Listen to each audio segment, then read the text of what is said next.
দুবাইয়ের সাবেক আইজিপি বেনজির আহমেদের জামিন বাতিলের জন্য আইনজীবী নিয়োগ দেওয়া হবে বলে জানিয়েছেন স্বরাষ্ট্রমন্ত্রী সালাউদ্দিন আহমেদ।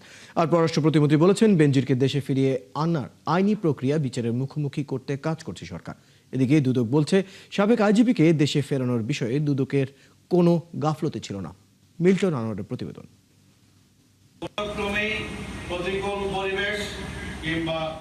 2024 সালে জুলাই গণঅভ্যুত্থানে আওয়ামী লীগ ক্ষমতাচ্যুত হওয়ার কয়েক মাস আগে সাবেক আইজিপি বেনজির আহমেদ ও তার পরিবারের বিপুল সম্পদের তথ্য সামনে আসে। এরপর তার বিরুদ্ধে অনুসন্ধানে নামে দুদক। ওই সময়ে তিনি দেশ ছাড়েন। পরে তার বিরুদ্ধে একাধিক মামলা হয় এবং আদালত গ্রেপ্তারি পরোয়ানা জারি করেন। জারি করা হয় ইন্টারপোলের রেড নোটিশ। ওই নোটিশের ভিত্তিতে দুবাই পুলিশ বেনজিরকে গ্রেপ্তার করে। সংযুক্ত আরব আমিরাত কর্তৃপক্ষ গত 12 জুন ইমেইলের মাধ্যমে বাংলাদেশ সরকারকে বিষয়টি জানায়। এরপর সরকারের তরফ থেকে বলা হয়, তাকে দেশে ফিরিয়ে আনার চেষ্টা চলছে। এরই মধ্যে রোববার জানা গেল, দুবাই কারাগার থেকে জামিনে মুক্তি পেয়েছেন বেনজির।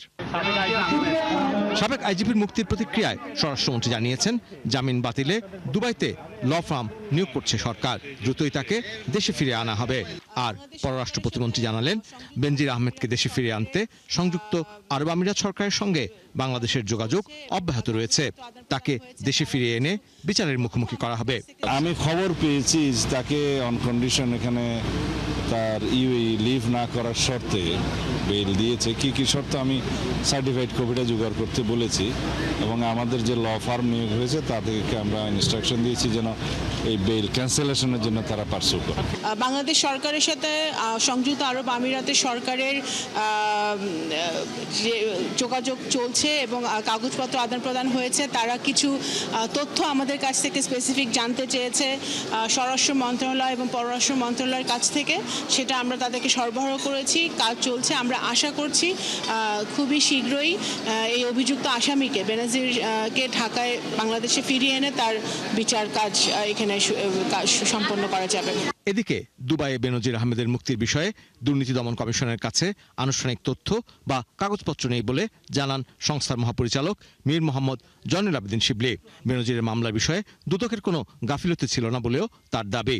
মিউচুয়াল লিগাল অ্যাসিস্ট্যান্ট রিকোয়েস্ট যেটা লেটার, সেটার সেন্ট্রাল অথরিটি হলো হোম মিনিস্ট্রি।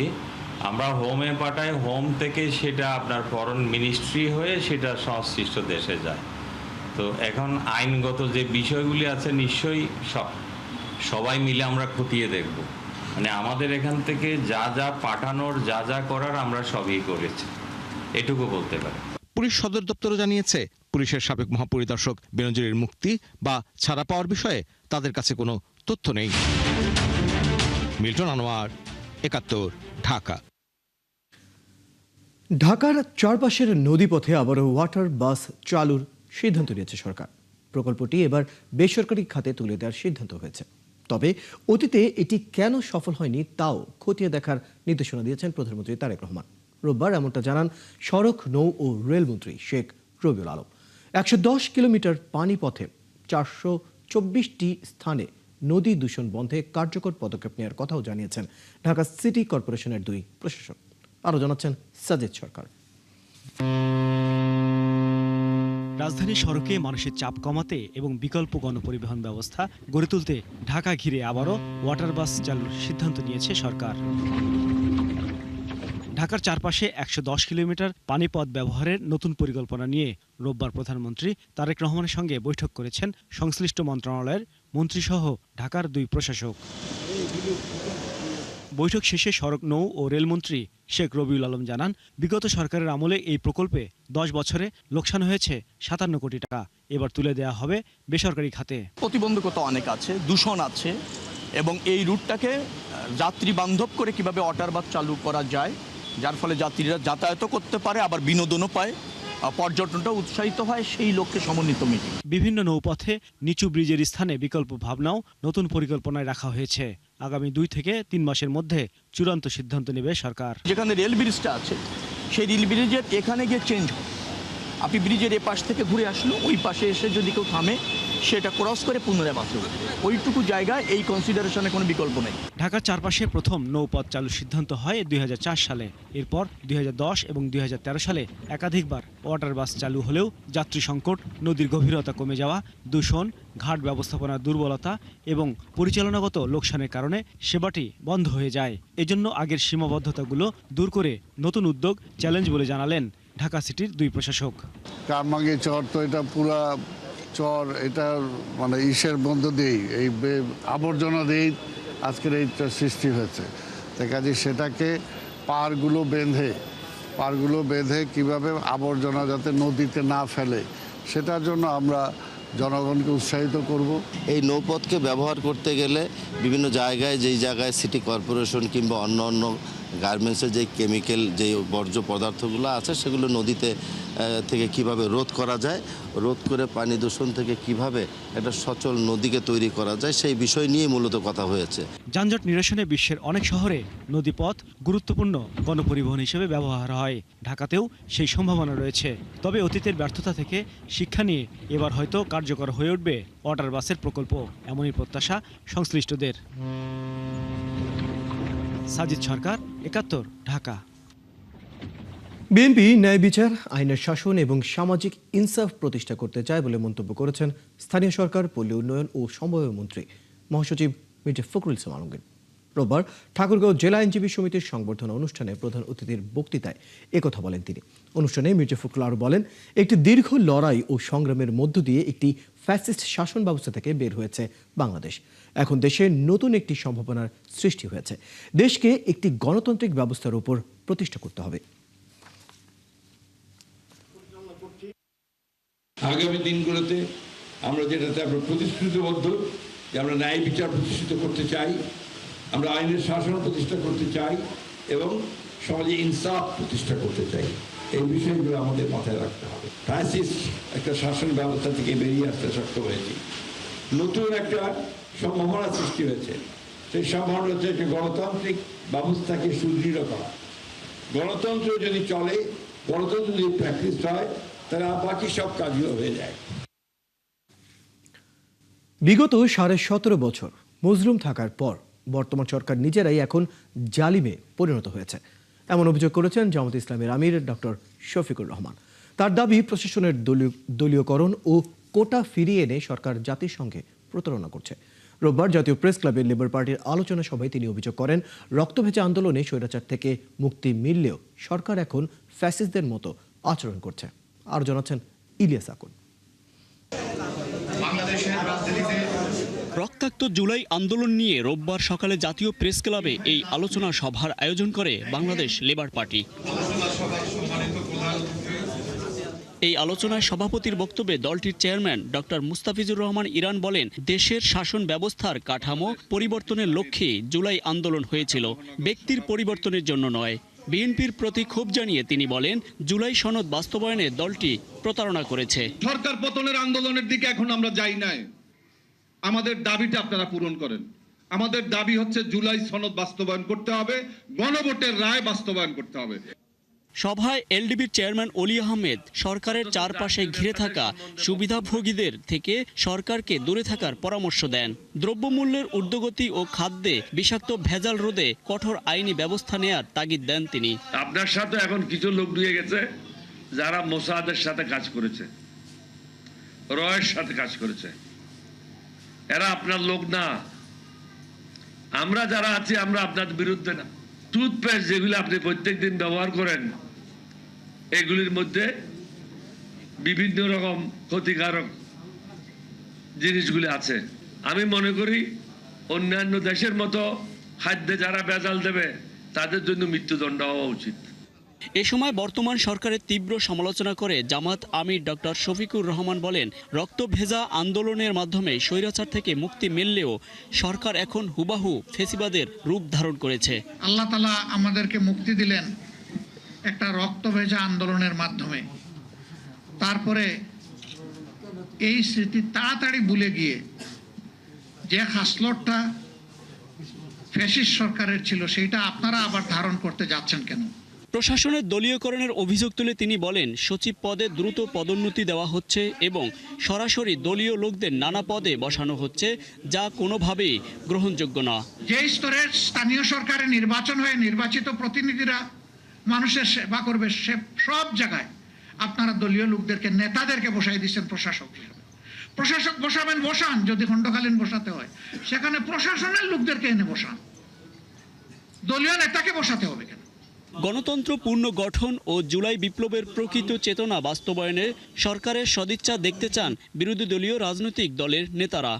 আল্লাহ হাফেজ, বাংলাদেশ। ইলিয়াস আকন, ৭১, ঢাকা। জুলাই গণ অভ্যুত্থানে রাজধানীর যাত্রাবাড়িতে সংঘটিত হত্যাকাণ্ডের বিচার সর্বোচ্চ গুরুত্ব দেওয়া হচ্ছে। এখানে এখন পর্যন্ত ৮৫ জন শহীদের তথ্য প্রমাণ পাওয়া গেছে। রোববার যাত্রাবাড়িতে শহীদ পরিবারের সাথে গণশুনানিতে এমনটা জানিয়েছেন আন্তর্জাতিক অপরাধ ট্রাইব্যুনালের চিফ প্রসিকিউটর আমিনুল ইসলাম। স্থানীয় থানায় করা মামলাগুলো পর্যায়ক্রমে ট্রাইব্যুনালে এনে দ্রুত বিচার শেষ করার উদ্যোগের কথাও জানান তিনি। আরও জানাচ্ছেন মাইনুল মারুফ। জুলাই গণঅভ্যুত্থানের সবচেয়ে রক্তক্ষয়ী এলাকাগুলোর একটি যাত্রাবাড়ি। গুলিতে ঝরে পড়েছিল অসংখ্য প্রাণ, আহত হয়েছিলেন শত শত মানুষ। সেই হত্যাযজ্ঞের বিচার প্রক্রিয়া এগিয়ে নিতে এবং ভুক্তভোগীদের বক্তব্য শুনতে অনুষ্ঠিত হয় গণশুনানি। এতে অংশ নেন আন্তর্জাতিক অপরাধ ট্রাইব্যুনালের চিফ প্রসিকিউটর মোহাম্মদ আমিনুল ইসলাম। আমাদের অভিভাবক গণশুনানিতে শহীদ পরিবারের সদস্য এবং আহতরা তুলে ধরেন সেই বিভীষিকাময় দিনের স্মৃতি। দুনিয়াবাসী থাকতে আমি বিচারটা চাই, আমি বিচারটা করে যে আমার দেখাই দেয় আল্লাহ, আমি বিচারটা লিখে গেলাম। শহীদের দুইটা ছেলে আছে, এই ছেলে দুইটার দায়িত্ব জানি হারালো। অনেকভাবে আমাদেরকে হুমকি দেওয়া হচ্ছে, আমরা খুব রিস্কের মধ্যে আছি শহীদ ফ্যামিলিরা, আপনারা জানেন। আমরা যেন পুলিশের পূর্ণতা সহযোগিতা পাই। অনেক যে বর্তমান সরকার আছে তার কাছে চাই এই খুনি হাসিনার আমরা বিচার চাই। আন্তর্জাতিক অপরাধ ট্রাইব্যুনালের চিফ প্রসিকিউটর মোহাম্মদ আমিনুল ইসলাম বলেন, জুলাই গণঅভ্যুত্থানে যাত্রাবাড়ির হত্যাকাণ্ডের মামলাকে সবচেয়ে বেশি গুরুত্ব দেওয়া হচ্ছে। যাত্রাবাড়ির এই ঘটনাটাকে আমরা সবচেয়ে বেশি প্রায়োরিটি দিচ্ছি। আমরা এই জুলাই আন্দোলনের মধ্যে যাত্রাবাড়িতে যে মানবতা বিরোধী অপরাধ সংঘটিত হয়েছে সেইটিকে আমরা প্রায়োরিটি বেসিসে দ্রুততার সাথে সমস্ত ঘটনার মামলার ইনভেস্টিগেশন আমরা শেষ করব। হত্যাকাণ্ডের যেসব মামলা এখনো স্থানীয় থানায় রয়েছে সেগুলো পর্যায়ক্রমে ট্রাইব্যুনালের আওতায় আনা হবে বলে জানান আমিনুল ইসলাম। যেহেতু এই মামলাগুলি যাত্রাবাড়ি গণহত্যার এবং এটা যেহেতু মানবতা বিরোধী অপরাধ, সেই কারণে যে মামলাগুলি থানা পুলিশ করেছে সেটাও আমি চেষ্টা করব যে এই মামলাগুলো তুলে নিয়ে ট্রাইব্যুনালে বিচারের ব্যবস্থা করার জন্য। ইতোমধ্যে আন্তর্জাতিক অপরাধ ট্রাইব্যুনালে যাত্রাবাড়িতে শহীদ ইমাম হাসান তাইম হত্যার বিচার চলছে। অন্যান্য হত্যাকাণ্ডের বিচারও দ্রুত শেষ করার অঙ্গীকার করেন চিফ প্রসিকিউটর। শনির একটায় তাইম বুয়া সেই মামলাটি আমরা ইনভেস্টিগেশন করে ইতিমধ্যে আমাদের সাক্ষ্য প্রমাণ প্রায় শেষ হয়েছে। মাইনুল মারুফ, ৭১, ঢাকা। অবাধ নৌ চলাচল ও বাণিজ্যিক নিরাপত্তা নিশ্চিত করতে ১৪টি দেশের সমন্বয়ে সামরিক জোট করেছে সৌদি আরব। এতে বাংলাদেশের যোগ দেয়াকে স্বাভাবিক বলে মনে করছে সরকার। রোববার প্রধানমন্ত্রীর পররাষ্ট্র বিষয়ক উপদেষ্টা হুমায়ুন কবির বলেছেন, ওই জোটে গেলেও ইরানের সাথে সম্পর্ক খারাপ হবে না। অন্যদিকে একজন বিশ্লেষক মনে করেন, সংসদে আলোচনার মাধ্যমে এমন সিদ্ধান্ত নেওয়া উচিত। সুফিয়ান ফারাবির প্রতিবেদন। লোহিত সাগর, মানদেব প্রণালী এবং এডেন উপসাগরে অবাধ নৌ চলাচল ও বাণিজ্যিক নিরাপত্তা নিশ্চিত করতে মাল্টিন্যাশনাল মেরিটাইম ডিফেন্স অ্যালায়েন্স নামের জোটে যোগ দিয়েছে বাংলাদেশ, যার উদ্যোক্তা সৌদি আরব। সামরিক এই জোটের প্রতিষ্ঠাকালীন লক্ষ্য হিসেবে বৈশ্বিক বাণিজ্য ও জ্বালানি সরবরাহের বিষয়টি সামনে রাখা হয়েছে। তবে ইরান বিরোধী হিসেবে এই জোটকে বিবেচনা করা হচ্ছে। এ বিষয়ে কথা বলেন প্রধানমন্ত্রীর পররাষ্ট্র বিষয়ক উপদেষ্টা হুমায়ুন কবির।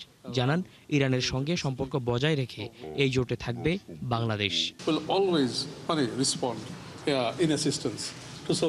মূলত এটা তো হুটিজ tackling the হুটি challenge there.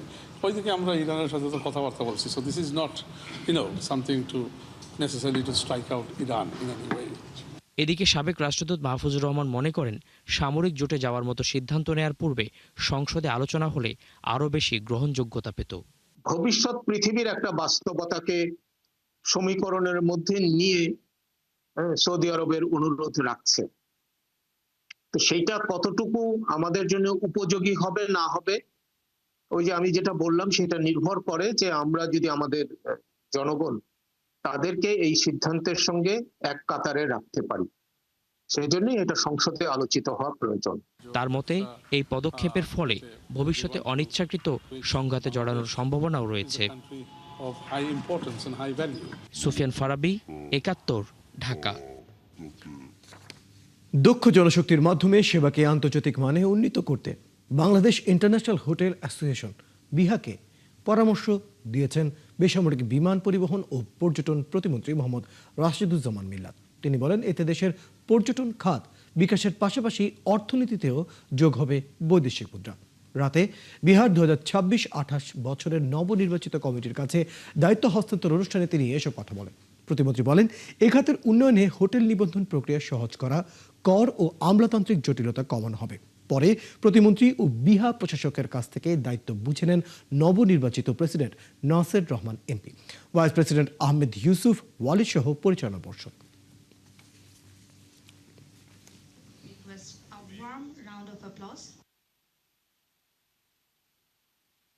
Biha can play an important role in improving. দক্ষ জনশক্তি দিয়ে আপনারা হোটেল সেবা আন্তর্জাতিক মানের করুন, বিদেশিদের কাছে পর্যটনকে তুলে ধরুন।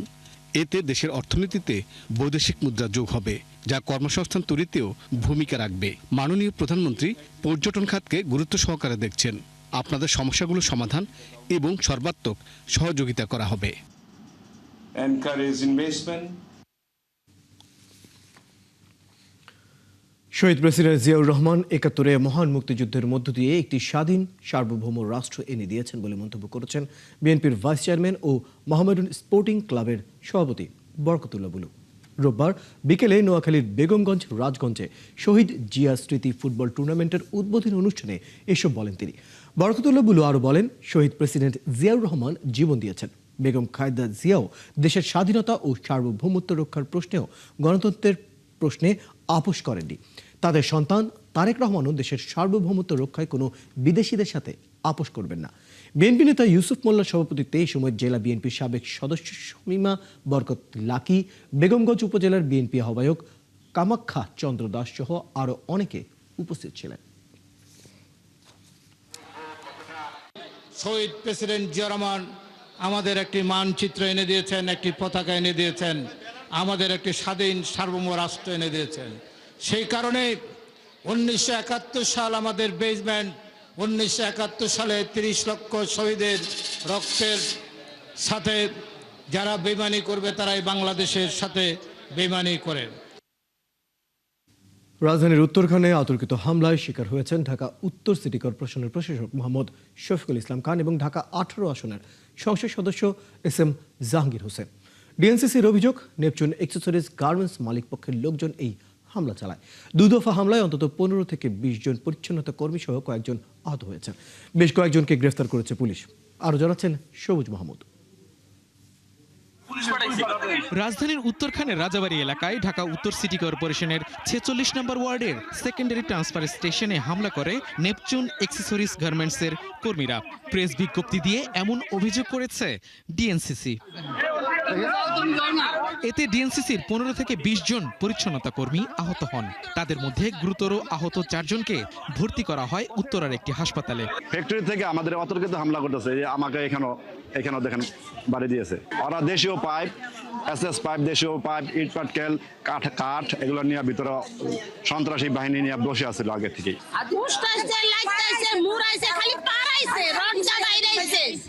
লোকের পিঠির উপরে পিস্তল ধরছে, তখন আমরা কি ঠিক থাকি? আমরা গেছি তারাই মারছে। একটা মহিলা ভুলেও বাধ্য নেই স্যার, কিন্তু মার দিছে সবারই। ঘটনার খবর পেয়ে দুপুরে STS এলাকা পরিদর্শনে যান ডিএনসিসি প্রশাসক শফিকুল ইসলাম খান এবং ঢাকা 18 আসনের সংসদ সদস্য SM জাহাঙ্গীর হোসেন। এরপর তাদের উপর আরেক দফা অতর্কিত হামলার যথারীতি নেপচুন গার্মেন্টস মালিক পক্ষের দিকেই। ফ্যাক্টরিতে রেড দিতে হবে, ভিতরে ডাটা আছে, অস্ত্র আছে। ঠিক আছে স্যার, আমরা ভিতরে সন্ত্রাসী রেখে দিবেন অস্ত্রপাতি সহ। ফাইজলামি না। ঘটনাস্থল থেকে বেশ কয়েকজনকে গ্রেফতার করেছে পুলিশ। পরে পরিস্থিতি শান্ত হলে এলাকায় অভিযান চালায় আইন শৃঙ্খলা রক্ষাকারী বাহিনী। সকালবেলা দিকে আপনার ডিএনসিসি পরিচ্ছন্নতা কর্মীরা আপনার পরিষ্কার পরিচ্ছন্নতা করেছিল, এদের সামান্য বিষয় নিয়ে কথা কাটাকাটি এক পর্যায়ে মনে করেন যে আপনার গায়ে হাত দিচ্ছে। আর কি হয়েছে যার ঘটনা জানতে যাওয়ার সময় ওইখানে যাওয়ার পরে আপনার ইট পাটকেল নিক্ষেপ করা শুরু করছে ওই গার্মেন্টসের উপর থেকে। ডিএনসিসি প্রশাসক জানিয়েছেন ঘটনায় দায়ীদের বিরুদ্ধে কঠোর আইনি ব্যবস্থা নেওয়া হবে। সবুজ মাহমুদ, ৭১, ঢাকা। দর্শক, চলছে সংবাদ সংযোগ, সরাসরি সংবাদ এবং অনুষ্ঠান দেখতে চোখ রাখুন ৭১-এর ফেসবুক পেজে, সাবস্ক্রাইব করুন ৭১-এর ইউটিউব চ্যানেলে। ৭১-এর সাথেই থাকুন।